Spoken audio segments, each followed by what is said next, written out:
na. Mahal ka na talaga? Tumahimik ka. Bilisan mo natin! Sige na ako! Halika na! Bilisan mo! Eto na! Lalabas na talaga! Diyos ko! Eto! Nakakawa niyo na! Bilis kayo Napaanak yata ng mula sa oras si Aling Susan dahil sa takot sa mga sundalo. May mga baliw eh.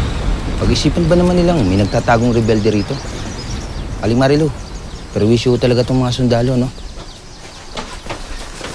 Edmond! Edmond! Parang awa mo na.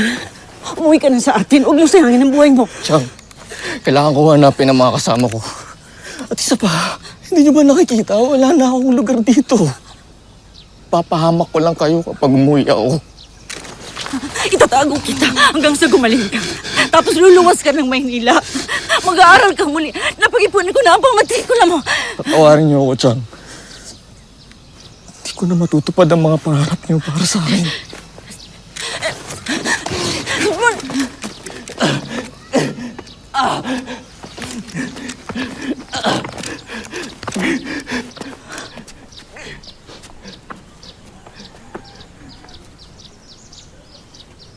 Tessie.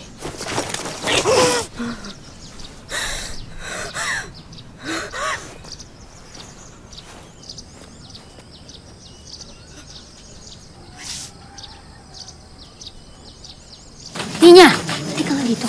Pumirmi na nga kayo dito. Mag-uumpisa na ang rosaryo.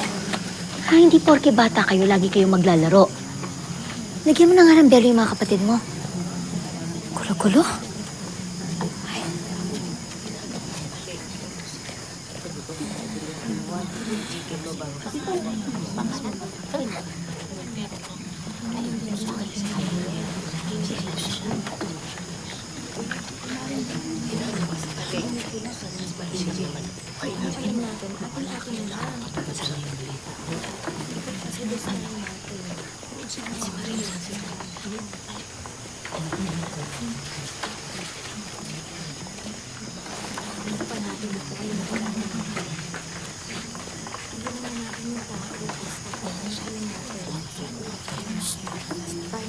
Mga anak, halika.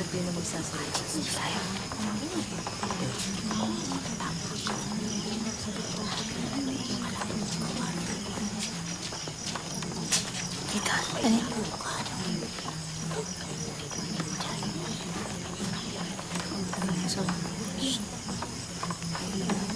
Natatakot ang mga taong tumabi sa'yo. Kalat na yung ginawa mong pagtatago kay Edmond sa Barberia. Ayaw nilang madamay sa gulo. Iniisip nila rebelde ka rin. Milo, rebelde ka nga ba?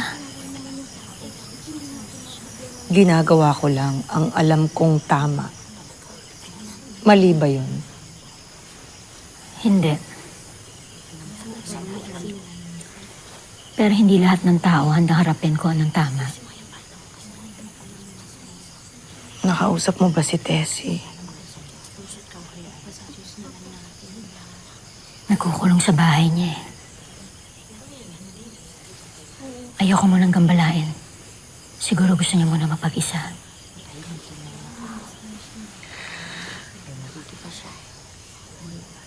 Hindi niyo kasama si Berto.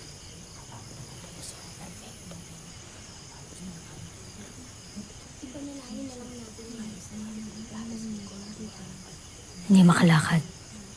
Bakit? Noong isang gabi habang natutulog siya, pinudburan ko ng tinadtad na sili yung ari niya. Ayan, namamaga pa rin.